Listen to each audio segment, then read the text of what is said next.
Today's video we're going to take a look at this Delonghi Dedica coffee machine. This has suffered quite a catastrophic failure, software-wise though. So this is quite interesting, so this is why I'm uploading the video. And also for the people that don't follow my channel and the crap I post, if you have had this happen, I will also show a little workaround, so that until you get a new machine or get yours fixed, you can still get some coffee going, right? Because it's a pretty serious bug. So just for the purposes of this video, I'm not going to put a portafilter under it. So we're just going to have the water drip, and you'll see what the problem is. It behaves the same with the portafilter loaded with coffee, so it's not a pressure dependent issue, right? So let's start it up. And it starts up just fine. By the way, this is the first generation Dedica, so EC680. As you can see, it doesn't have any embossing. The second generation has Dedica written here, or Delonghi, or I don't know, anyway. So it's warming up. So far so good, right? Okay, so now that it's warmed up, you're happy, you load your portafilter, and you go ahead and make coffee. And this is what happens.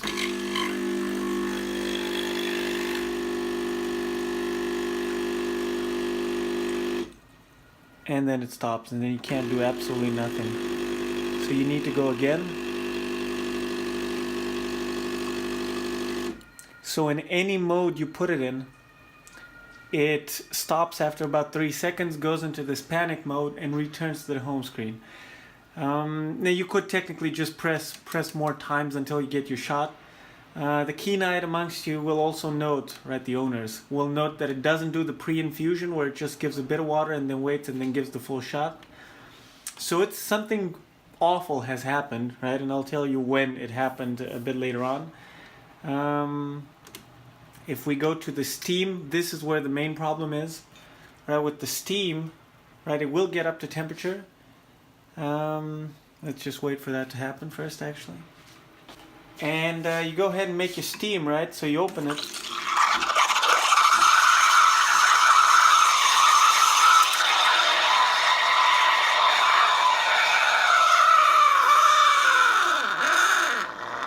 And after 3 seconds, it stops completely.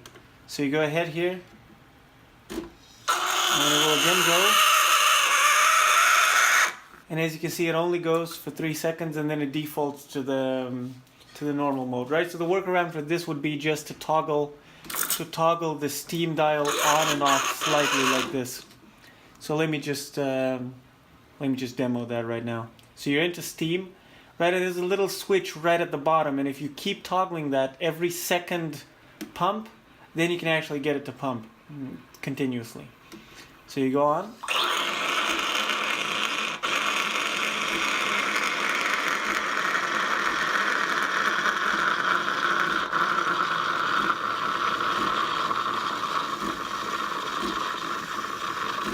Right, so this is how you would do it, right, for the steam. And if you want to pull a shot more directly, you can actually go into a factory test mode, I would assume. And so your machine is turned off, and you press the one-shot button, and you start it. Right, and you'll get all the 3 lights. And if you press just one button at a time, nothing much will happen, so it'll just light up. And this will test both of the LEDs, right, so it toggles them. But if you press both of them, it will actually run the pump for the amount of time you press it for.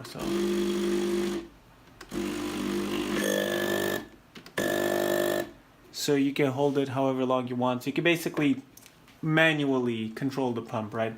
Now it's probably the water is not the right temperature, so this doesn't wait for the boiler to get to the proper temperature anyway. So now that I've showed you how to circumvent this, I'll talk a bit about what I think has happened.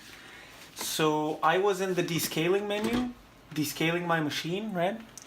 And all of a sudden, right at the middle actually, right? So if you've owned one of these machines, you'll know that in the descaling process, you press this button long, it goes into a menu, you press this again, you open the steam, no, anyway, it's a whole process. And then it goes into this routine that cycles the pump in a regular way, right? It goes like tut, tut, tut, and just goes and cycles through the descalant water through the machine. And you're supposed to open the steam wand and close it so that you get water through both circuits. All right.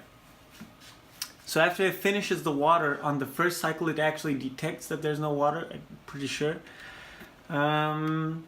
And then it waits for you to refill the tank with fresh water, and then you press this button again, and then it starts flushing the clean water, right? And then the clean water, it flushes for as long as it has it, kind of.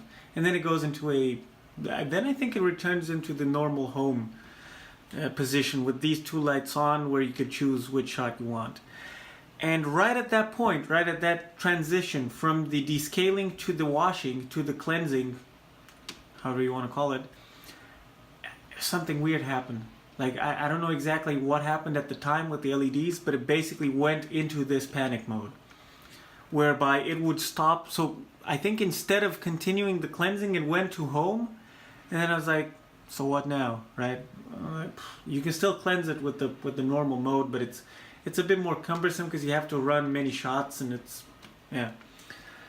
and basically at that point, more or less, from then on, it would just do the 3-second panic thing. And I've unplugged it, I've let it unplug for like 50 hours, I've turned it off, on, I went into this factory menu. If you go into so let's actually turn it off.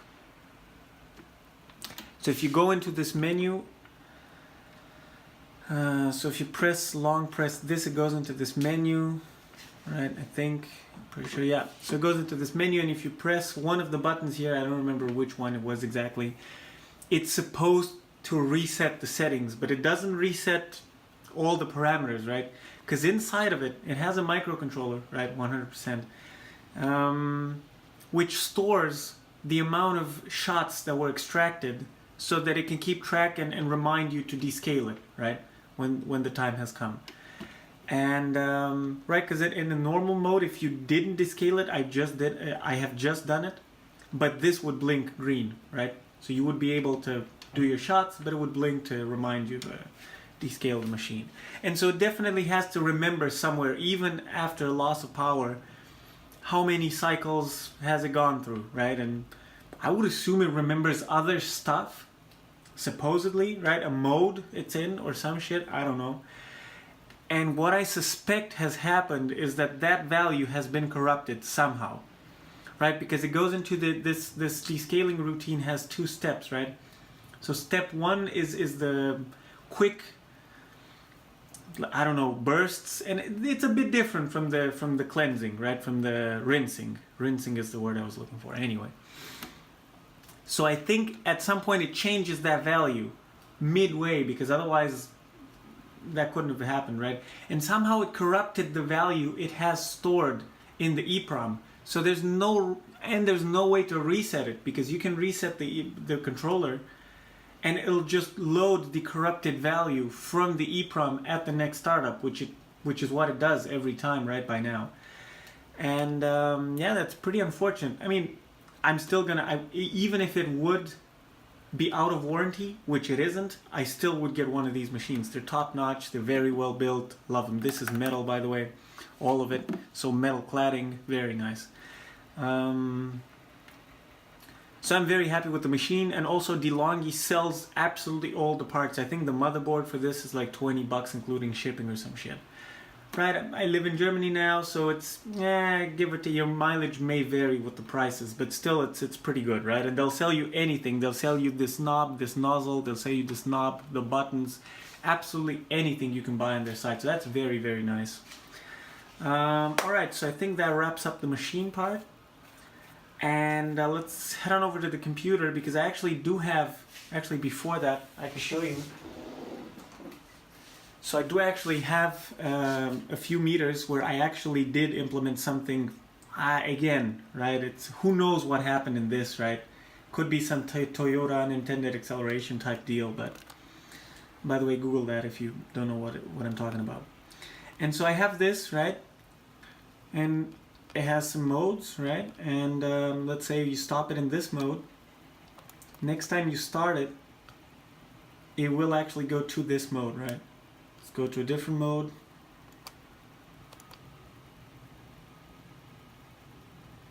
Alright, so anytime you change the mode, turn it on and off, it will remember the mode, right? And so let's head on over to the computer, because I think something similar has happened here, and at least I tried to provision for it. I mean, I'm 25 years old, what the fuck do I know? But I did at least think about something like this. So let's head on over to the computer and I'll show you guys. Okay, so this is the same software that was running on the monitor I just showed you, and I'll go over this in a separate video, all of it. Right, the point is, I have this function here, right, called the EEPROM controller, and what this does is it basically reads and writes to the EEPROM, right?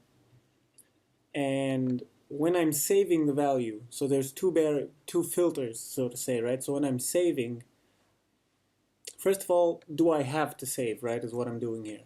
Like, is the value saved in the EEPROM different from where we are at now? Because if it's not, then there's no point in writing to it, right? Because these have a limited number of writes, right, to them.